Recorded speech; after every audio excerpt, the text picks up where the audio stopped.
Railway station हमेशा शोर से भरा रहता था।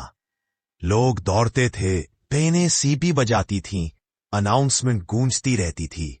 लेकिन उस रात स्टेशन बिल्कुल खामोश था, जैसे किसी ने अचानक समय का बटन दबाकर सब रोक दिया हो। ना कोई आवाज, ना कोई हलचल, ना दूर से आती ट्रेन की हल्की गड़गड़ाहट। आरव को यह अजीब लगा, क्योंकि आमतौर पर यह स्टेशन कभी सोता नहीं था। वह अपने दोस्तों के साथ कॉलेज ट्रिप से लौट रहा था, मगर उनकी ट्रेन अचानक बीच रास्ते में खराब हो गई और उन्हें इस छोटे से सुनसान स्टेशन पर उतार दिया गया। बोर्ड पर लिखा था नवरात्रपुर स्टेशन। आरव ने यह नाम पहले कभी नहीं सुना था।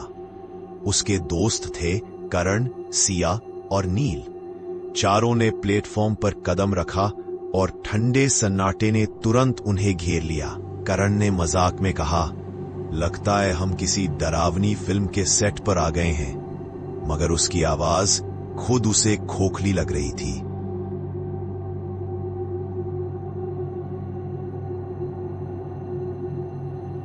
स्टेशन की एक लाइट टिमटिमा रही थी और उसकी रोशनी में प्लेटफॉर्म का फर्श ऐसा लग रहा था जैसे उस पर वर्षों से कोई चला ही ना हो। टिकट काउंटर बंद था, वेटिंग रूम की खिड़की टूटी हुई थी और दीवारों पर पुराने पोस्टर आधे फटे हुए लटक रहे थे। सिया ने धीरे से कहा, यह जगह ठीक नहीं है। उसी पल एक पुरानी सीटी की आवाज गूंजी, बहुत धीमी, जैसे किसी दूर की ट्रेन ने नहीं, बल्कि किसी ने खुद मुंह से एक नकली सीटी दी हो। नील ने मुड़कर देखा, मगर वहां कोई नहीं था। केवल पटरियां थीं जो अंधेरे में गुम हो रही थी। तभी एक पुराना अनाउंसमेंट स्पीकर अपने आप चालू हुआ। उसमें से खड़खड़ाती आवाज निकली, यात्रीगण कृपया ध्यान दें, अंतिम ट्रेन आ रही है। लेकिन फिर आवाज टूट गई। अंतिम ट्रेन? आरव ने बुदबुदाया, क्योंकि इस स्टेशन पर तो कोई ट्रेन खड़ी ही नहीं थी। फिर अचानक घड़ी की टिक टिक बहुत तेज हो गई, इतनी कि सिर में दर्द होने लगे। स्टेशन की बड़ी घड़ी पर नजर गई। चारों दोस्त एक दूसरे को देखकर डर गए। तभी सिया ने प्लेटफॉर्म के आखिरी सिरे की ओर इशारा किया। वहां धुंध के बीच एक आकृति खड़ी थी, इंसान जैसी, लेकिन बहुत स्थिर, जैसे कोई मूर्ति। हवा चली और ठंड सी हड्डियों में उतर गई। नील थोड़ा आगे बढ़ा और बोला, कौन है वहां? आकृति हिली नहीं, लेकिन उसके पीछे की धुंध थोड़ी छट गई और वहां से एक बच्चा बाहर निकला, स्कूल यूनिफॉर्म में, सिर झुका हुआ, हाथ में कोई पुराना टिकट पकड़े हुए। वह लड़का धीरे धीरे उनकी ओर बढ़ा। उसके पैर जमीन को छूते नहीं लग रहे थे, जैसे वो जमीन से थोड़ा ऊपर तैर रहा हो। आरव की रूह कांप गई, लेकिन हिम्मत करके उसने पूछा, तुम ठीक हो? बच्चा रुका और धीमी आवाज में बोला, ट्रेन का इंतजार कर रहा हूं, बहुत सालों से। तुम्हारे माँ पापा? सिया ने पूछा। बच्चा कुछ देर चुप रहा, फिर बोला, चले गए ट्रेन में, मैंने टिकट गिरा दिया था।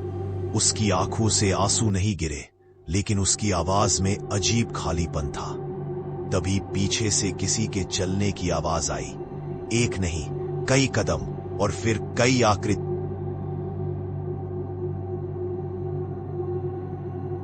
थे। सबकी आंखें खाली, जैसे उन्होंने बहुत ज्यादा इंतजार कर लिया हो। अचानक अनाउंसमेंट फिर शुरू हुआ। इस बार आवाज और भी भारी थी। अंतिम ट्रेन प्लेटफॉर्म नंबर 0 पर आ रही है। 0, यहां पर तथारो रख सकते हैं, जैसे जमीन फटकर लोहे की लाइन बाहर आ रही हो। धुंध गाढ़ी होती गई और फिर दूर से ट्रेन की लाइट दिखाई दी, पर वह कोई आम ट्रेन नहीं थी। उसकी खिड़कियों में रोशनी नहीं थी, केवल धुंधली परछाइयां थीं जो हिल रही थी। इंजन की आवाज नहीं, सिर्फ एक भारी सांस जैसी ध्वनि थी। भीड़ धीरे धीरे उस नई पटरी की ओर खिसकने लगी।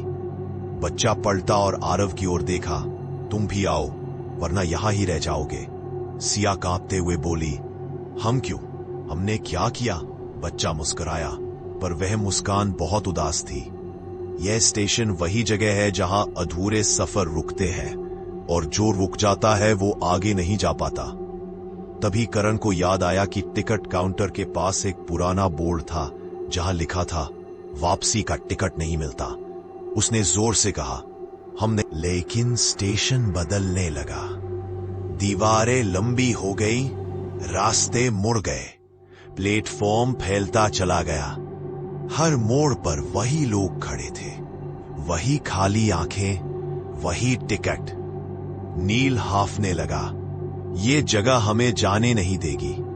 तभी आरव की नजर एक पुराने ऑफिस पर पड़ी। दरवाजा आधा खुला था। वे सब अंदर घुस गए और दरवाजा बंद कर दिया। अंदर धूल जमी थी, एक मेज, एक कुर्सी और दीवार पर बहुत सारे कागज पिन से टंगे थे। उन कागजों पर नाम थे, तारीखें थी और हर नाम के आगे लिखा था, रुका। आरव की धड़कन रुक गई जब उसने उन नामों में अपना भी नाम देखा। आज की तारीख के साथ उसके गले से चीख निकलते निकलते रुक गई। मेज पर एक रजिस्टर रखा था। उसने कांपते हाथों से खोला।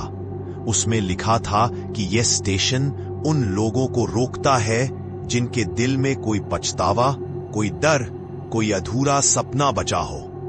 जैसे ही कोई यहां उतरता है, स्टेशन उसकी यादों को पकड़ लेता है। और नील की आंखें भर आई। उसने भी अपना राज पढ़ लिया था।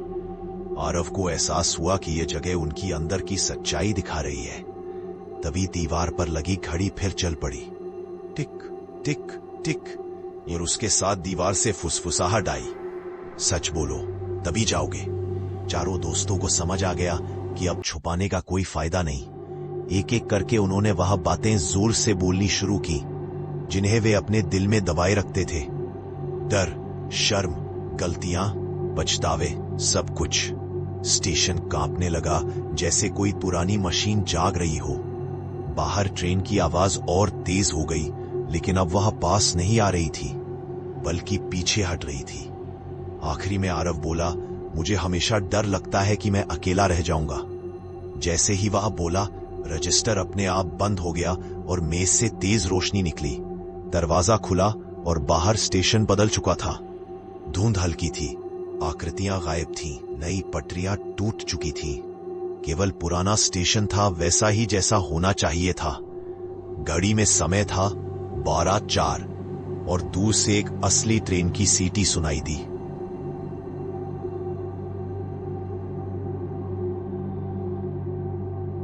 वे प्लेटफॉर्म पर दौड़े और ट्रेन में चढ़ गए। जैसे ही ट्रेन चली, आरव ने पीछे देखा। स्टेशन धीरे धीरे धुंध में घुल रहा था, मानो कभी था ही नहीं। सिया ने राहत की सांस ली। करण चुपचाप खिड़की से बाहर देखता रहा। नील ने आंखें बंद कर ली। कोई कुछ नहीं बोला, लेकिन सब जानते थे कि वे किसी ऐसी जगह से लौटे हैं जहां से ज्यादातर लोग वापस नहीं आते। सुबह जब ट्रेन अगले शहर पहुंची तो सब कुछ सामान्य था। लोग, शोर, रोशनी। लेकिन आरव की जेब में एक पुराना टिकट था जिस पर हाथ से लिखा था, नवरात्रपुर।